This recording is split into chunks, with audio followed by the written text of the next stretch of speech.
We'll be live. Hey, folks. We are live. Thanks for tuning into the BAM podcast. I'm your host, Mike Lafferty, for a very special episode of Owen Explains It All.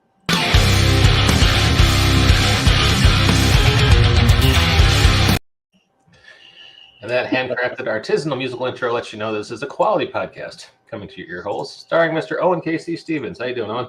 Hi, folks. I'm doing good. All right. And subject for today. Oh, wait. Lest I be amiss, our co-host is Mr. Jacob Blackman. How you doing, Jacob? I am well today. Thank you. All right. And the subject today is the finale, the Book of Boba Fett, and how you can bring some of that fun to your various RPGs, including Starfinder. And I believe our last show was also on Boba Fett, so we're being a bit Boba Fett heavy, which I think is not a shock given my history. Well, it is the science fiction flavor of the moment. Rocky Road, Boba Fett, and Mandalorian Crunch, I suppose. And so, spoilers. If you have not watched the finale, even if you watched everything up to the finale, we're going to be discussing stuff that happens in the finale of Season 1 of the Book of Boba Fett.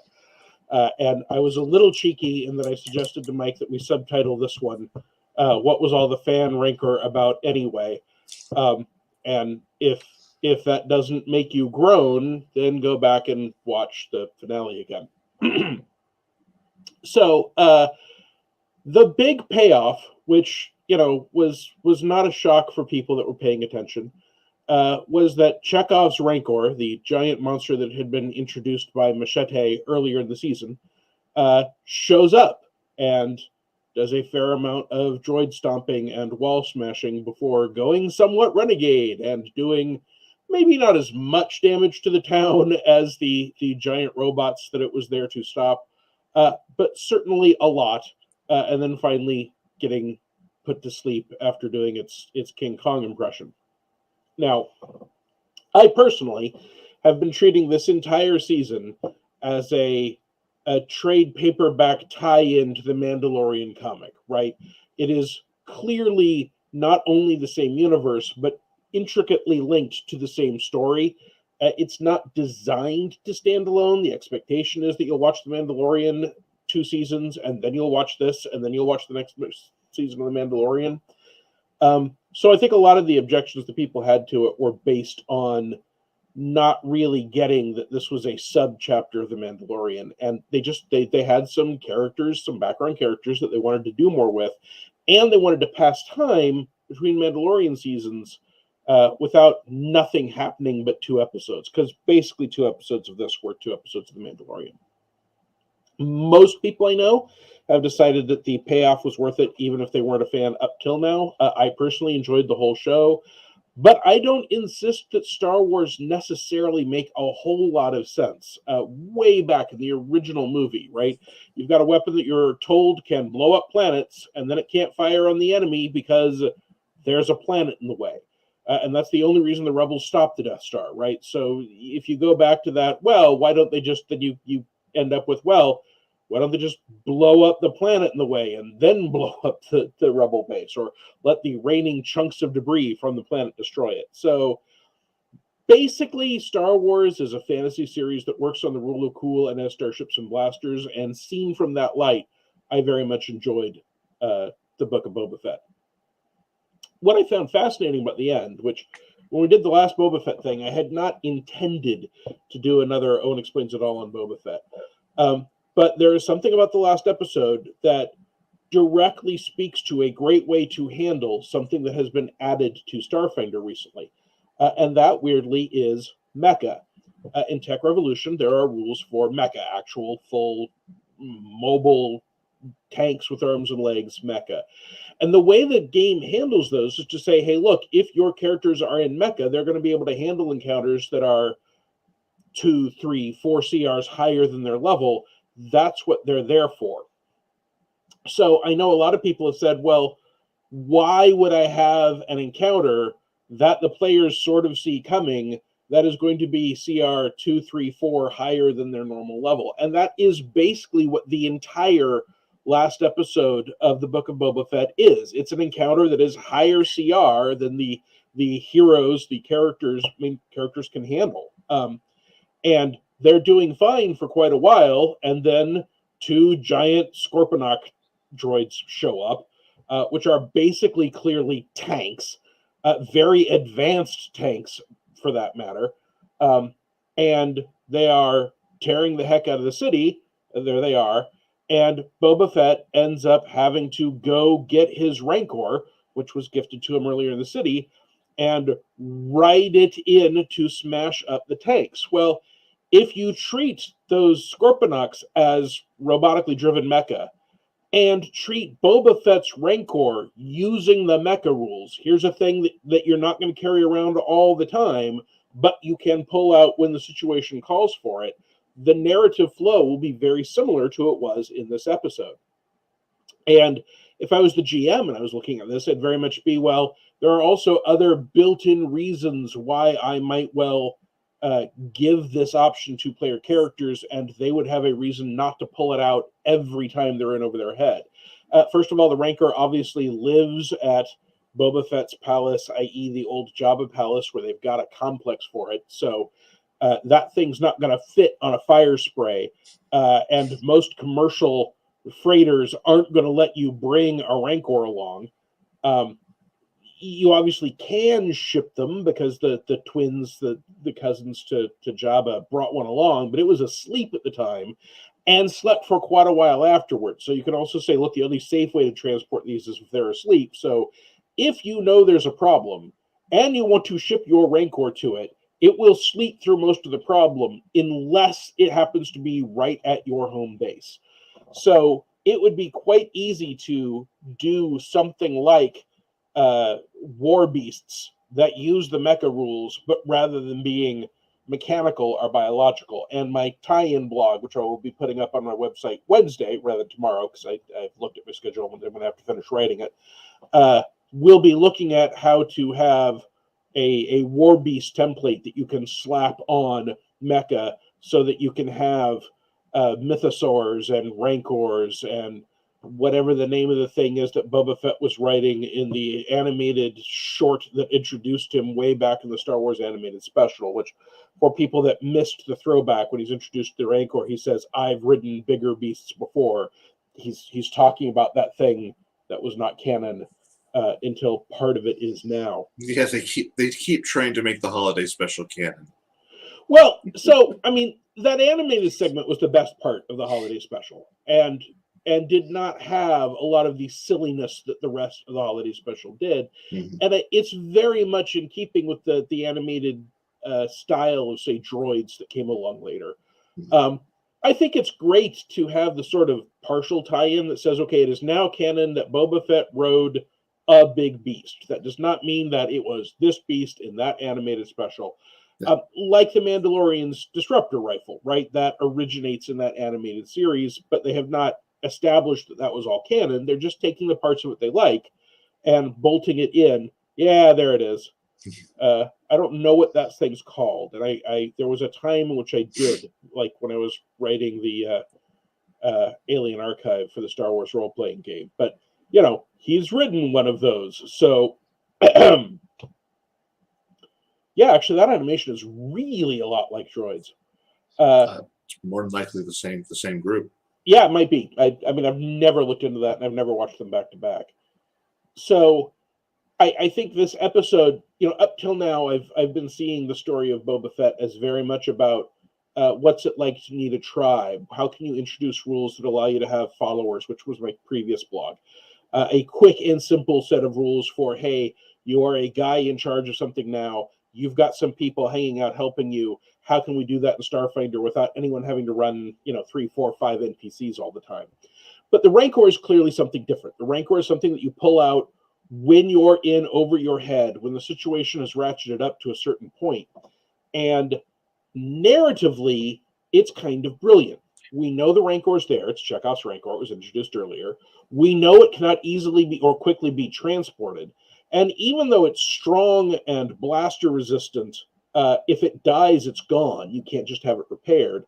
And if you bring the thing into a fight and you get knocked off it, there's a decent chance that will go around smashing up the place. And since you can only really use it in your home territory, even if you gave it to player characters, I think it would be reticent to pull it out as a solution for everything. It's a nice step between I've got some guys and I have a starship, because we've seen what happens if you get to take a starship and use it against people on the ground. Now, one could make the case that would not have worked against the Scorponok's, because they're apparently had the most advanced mobile shields that we have ever seen on a ground-based unit. And I don't have a problem with that, right? We had no reason to believe that Jedi were telekinetic until Empire, and then it just came out of nowhere. So it's a galaxy-wide technology. I presume they're extremely expensive. I presume that the Syndicate running them actually doesn't keep them on Tatooine, right? They were bringing in more troops and bringing in. So I'm guessing if they are a government-sized, militarized crime syndicate, that's the homemade tanks that you'll find in some Mexican syndicates, right? That these are the things that we only pull out when we really, really need to. We ship them to where there's a problem, we blow the problem away, and then we pack them up and put them in the next place, because we can't afford to have two of these everywhere. But frequently, money is one of the things that being a evil crime syndicate will give you. So having things that are too expensive for the military to be able to afford them.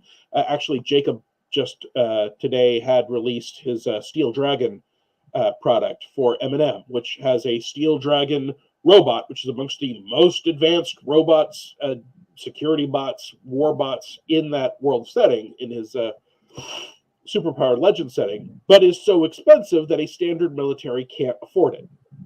But again, if you are a kingpin type and you've got a ton of money, but you can't literally support a full military, you don't have any place to put one. And you have to deal with a superhero. Having a super expensive robot that you have just for special cases makes sense. No, I was really happy with the use of the Rancor to defeat the Scorponok droids. I mean, obviously you see it coming. Didn't necessarily see the Scorponok droids coming, but you knew that the Rancor was going to be used for something. Yeah. And this was a great use of that in that it was a threat that only the Rancor could handle. It wasn't just Boba Fett coming in, riding the Rancor, threatening all the little pike soldiers, saying "go away." It was something they needed this for, and that was a great story element. Yeah, I mean, it was clearly set up narratively, which is the same thing you can do for a game, that their standard choices won't work, right? They discover that these shields are too effective against energy weapons, and that all their kinetic weapons move too quickly to get through it, which leads to the running joke that I saw the next day that, it's the slow Rancor that penetrates the shield, borrowing from Dunes. It is the slow blade that penetrates the shield. But it's the sort of thing that works really well in a role-playing game, especially if you set things up so that people have some opportunities. You can have a fight and say, okay, here's this thing on this fight. If you all get you and all your people off the map, this fight is over, and your characters are now running through the city. Maybe we'll use the chase rules, and you've got a chance to do something else. So that your victory conditions in that first Scorponok fight is not defend the Scorponok. It is get the heck out of there and survive. And then you say, okay, make some skill checks. You've learned that they are basically immune to energy weapons. Perhaps their EAC is too high. And certainly their KAC is way too, just energy armor class and kinetic armor class for people that don't have Starfinder burned permanently on the brain. Is too high for anything except special weapons. And you could do something like, hey, it has to be a melee attack. You could do something like, say, it is specifically designed for unwieldy weapons, for example. One of the fascinating things about having the whole episode of The Mandalorian where he gives up his Beskar spear and has it made into, amongst other things, chainmail for Grogu, is that otherwise his Beskar spear could have solved this problem. Yes. Right? This scene requires you to know, why does the Mandalorian not have the spear? And at the time he gives up the spear, to not be thinking, oh, they're getting rid of that because they're going to do something with it. It wasn't like the Rancor, right? We didn't immediately think, oh, there's going to be a ray-shielded creature and he's going to wish he had that back. Did you guys wonder if the armor had him get rid of that because she knew that Vizsla was going to challenge them to a duel? Well, so she said, for example, that the existence of a Beskar weapon put all Mandalorians at risk because it was a weapon that can easily penetrate their armor. And we have already seen that it could be taken from whoever originally had it, because it was gifted to him. And even if she knew that he was going to be challenged, which I think, I suspected it based on the names, I have to suspect people in character did. Even if she thought that the Mandalorian would fight with the Darksaber rather than with the spear, if he's killed, the spear then ends up in another Mandalorian's hands, and that's someone who's potentially looking to go take over Mandalore, which might have Mandalorian resistance. And if he has the Darksaber and a spear that will actually penetrate Beskar armor, he's set up to be a tyrant. So, given that they're sort of this is the way extremists, I suspect that the first level is that part of their sect order is we do not use this material for weapons. Or at least we don't use this material for repeatable melee weapons. I sort of thought that his little bird missiles were, in fact, made of or tipped with Beskar, and they are weapons. But it might be that those are allowed because they're one-shots, which means you will not constantly be using them to break through armor. Or maybe I misunderstood. I have not gone back and looked. It's like the jump pack clearly doesn't require Beskar to make, so it could be another Mandalorian technology that he just happened to get at the same time that he got the rest of his armor. I haven't carefully looked at that question. But I do think it's a great example of using a narrative device to explain why something is rare but not impossible, right? If you wanted in a Starfinder game to say, hey, there's a fair amount of adamantine armor out there that gives DR. There are rules for it in the book. But there are no adamantine weapons to speak of. They're extremely rare. And people ask, well, why the heck is that? You can say, well, the only groups, or groups plural, that are adept at forging adamantine, which is obviously resistant to normal methods, have as a sect a rule that they do not use it as weapons. That doesn't mean it never happens, and you can have something like a spear or a sword or a slingshot, whatever you want, show up and be an exception to the rule. But then if your player characters are friends with this group and they want this stuff to get forged and other useful things, that group can say, well, we're happy to do that, but first you're going to have to turn that over. It's a lot like using relic rules. There are relics in Starfinder. Not a lot of them because they tend to be, item level 20 style items. But there are things that are specifically not easily recreated just by having the necessary ranks in a craft skill, unlike almost everything else in Starfinder. And like the Rancor and Mecha, you can look at that spear and look at those Starfinder rules and say, okay, this is a great example of there's a villain with this important, dangerous thing. You defeat the villain and you get the important, dangerous thing. Then how do we get the important, dangerous thing out of the campaign without the players feeling like they're not being rewarded, right? Again, narratively, the Mandalorian has it turned into armor. Part of that armor he gives to Grogu, who's left him. Grogu then comes back.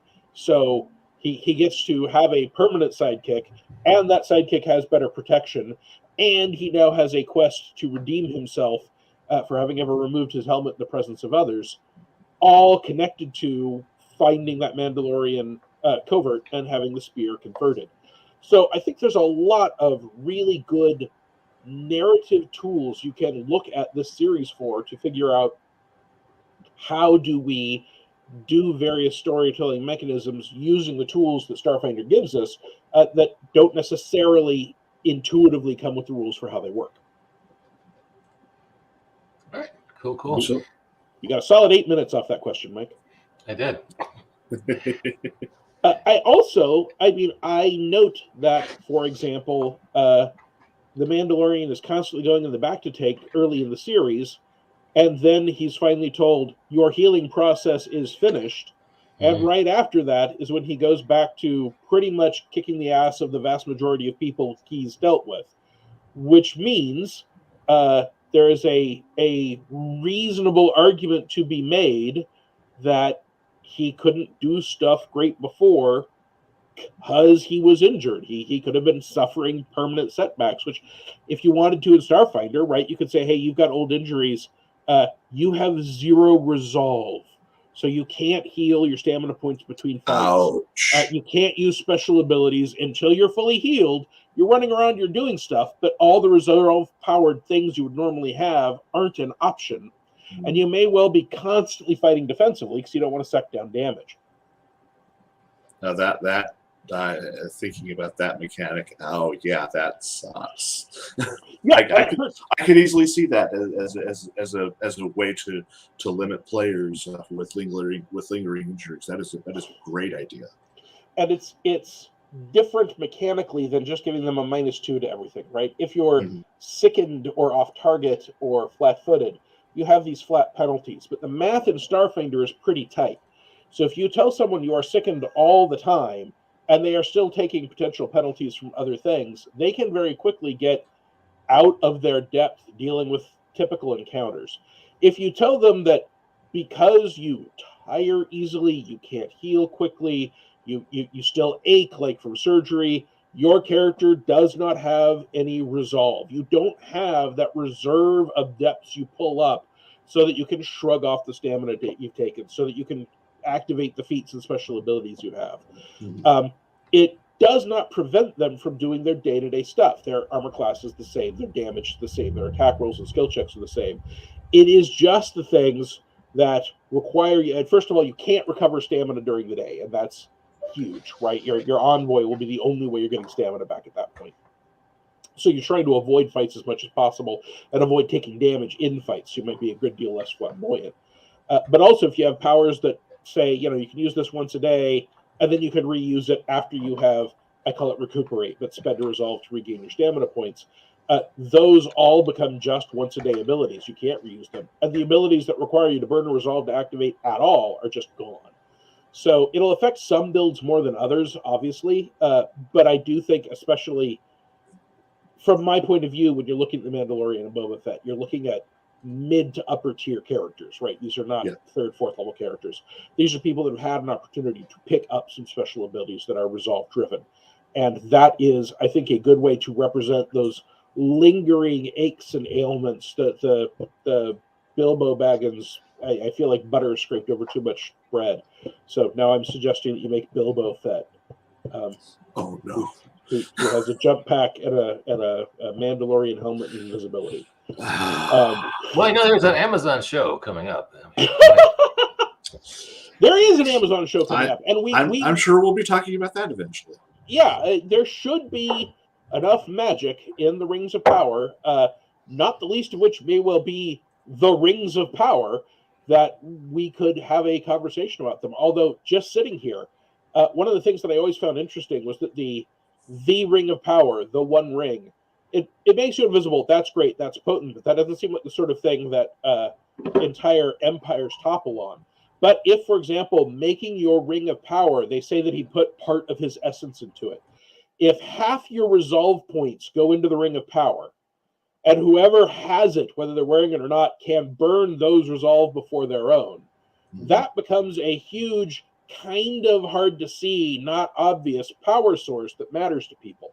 Yeah. So just off the top of my head, I could easily see saying, hey, Rings of Power have resolve points in them, and the guy that made one has his resolve points locked into it, and he doesn't want anyone else using those resolve points. Again, it's an opportunity. There's a great mechanic there, because he gave multiple rings to the multiple different races. So what if among those particular species rings, you can draw on the resolve of the other ring bearers? Have we gotten off subject? Should this be a separate show? So, I mean, I've talked about the Rancor. We've got a few minutes left, and Jacob's got a neat idea for a mechanic. I'm happy to be a little flexible on what we're discussing. We'll allow it. Please go ahead, sir. But to bring it back a bit to Boba Fett, the same thing could be used for the Darksaber, right? Yeah. Using the Darksaber clearly is more than a proficiency issue. First of all, when we see the Mandalorian use the Darksaber, he clearly rolls a 1 and damages himself. Now, in most games I run, I don't like a mechanic where it is normal that rolling a 1 means a critical fumble. But I am good for using it in specific circumstances. And I personally think saying, yes, you have a lightsaber. You're not proficient with it. You can use it. But with a lightsaber, rolling a 1 means you hurt yourself if you're not proficient. I'm okay with that. That makes sense. They're dangerous things to wield. And you can do that with any weird, odd technology you want to, the variable fumble option. But you can also make it something that requires, for example, it gets heavier and heavier because if you're not proficient with it, it requires resolve to use each round. And if you don't use the resolve, its penalty increases each round. So I can whip it out in a fight. In the first round of the fight, I'm at -1. Second round, -2. Third round, -3. Okay, I'm going to burn a resolve to reset it. Now I'm back to only -1. And that lets you create a potentially extremely powerful relic, which I think it will qualify as because it's more than a regular lightsaber. I'm not sure if we've seen it do anything a regular lightsaber can't. But it clearly, I mean, it's the only black-bladed saber we're aware of. The fate of an entire people are built into it. It's the only Mandalorian-built lightsaber.